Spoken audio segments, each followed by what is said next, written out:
Hey y'all, and welcome back to my channel. In today's video, I'm sharing 3 really tasty game day appetizers. The Super Bowl is right around the corner, and I think you and your family are really gonna love these. Now let's go ahead and get started. This first one is ham and pimento cheese sliders. To begin, I lined a small baking sheet with foil and I sprayed it with nonstick spray. I'm just using 12 of these dinner rolls because that's what I had on hand, but you can use the Hawaiian rolls instead. I did cut them in half horizontally. I removed the top and then set that to the side for a minute. Next, I'm adding on about half of a pound of thinly sliced deli ham, and I did chop mine up a little smaller where the sliders would cut easier. And on top of that ham, I'm spooning over about a cup of prepared pimento cheese. And our favorite is the Ruth's old-fashioned kind. Now just do your best to spread that into an even layer.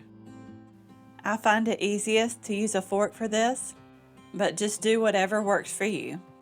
I even thought about spreading it onto the underneath side of the top of the rolls, then flipping them over, but I figured that would be a disaster. I put the rolls back together, then moved over to the stovetop to make up a quick butter topping. In that saucepan, I added 6 tablespoons of butter, 2 tablespoons of brown sugar, about a teaspoon of mustard, just because my husband's not a big mustard fan, a splash of Worcestershire sauce, and about 2 teaspoons of poppy seeds. Now stir that and bring it to a boil until everything is melted and well combined. It's ready, so I'm just going to pour it on top of these rolls. You could use a brush here to brush this over, but I just like to dump it on and then try to spread it out with the brush. It does make a lot, so if you feel like you need to cut back on the butter a little, you can. But that's one of our favorite parts. I baked these in a 350-degree oven for about 20 minutes, just until those tops were golden brown. These were so delicious. And these are an easy little appetizer for game day or even a quick lunch. These don't last long in my house. My family devoured them. Up next is an easy refried bean dip. To a large bowl, I added 4 ounces of softened cream cheese, about 1/4 cup of your favorite salsa, 1 cup of sour cream. Next, I'm adding a 16-ounce can of refried beans. And these are not the easiest thing to get out of the can, but I eventually got it. Now you'll add in 1 packet of taco seasoning. I did want to mention, if you're enjoying this video, it would really mean a lot to me if you would hit that subscribe button. It's completely free. It just notifies you of all my future videos. Now back to the recipe. This dip is so easy to throw together. I mixed it until everything was well combined. I'm using a small baking dish.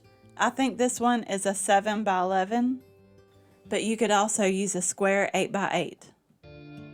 Now just spread it out as even as possible. It don't have to be perfect though.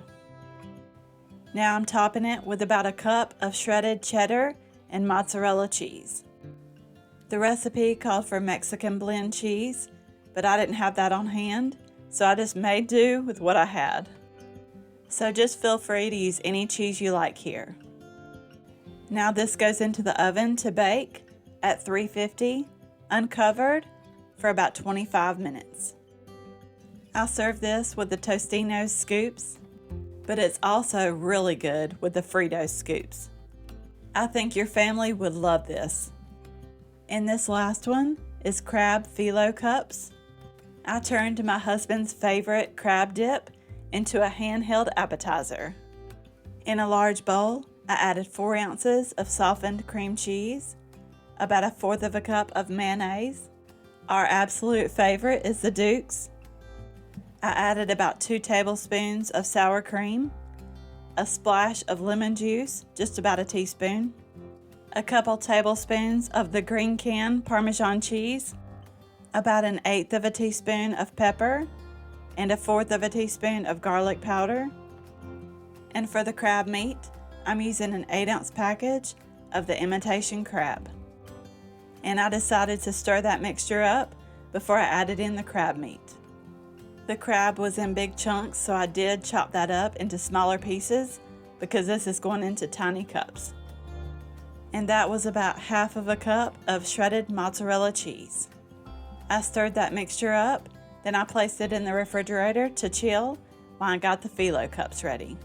You'll need 3 boxes of the Phyllo Shells. There's 15 in each box.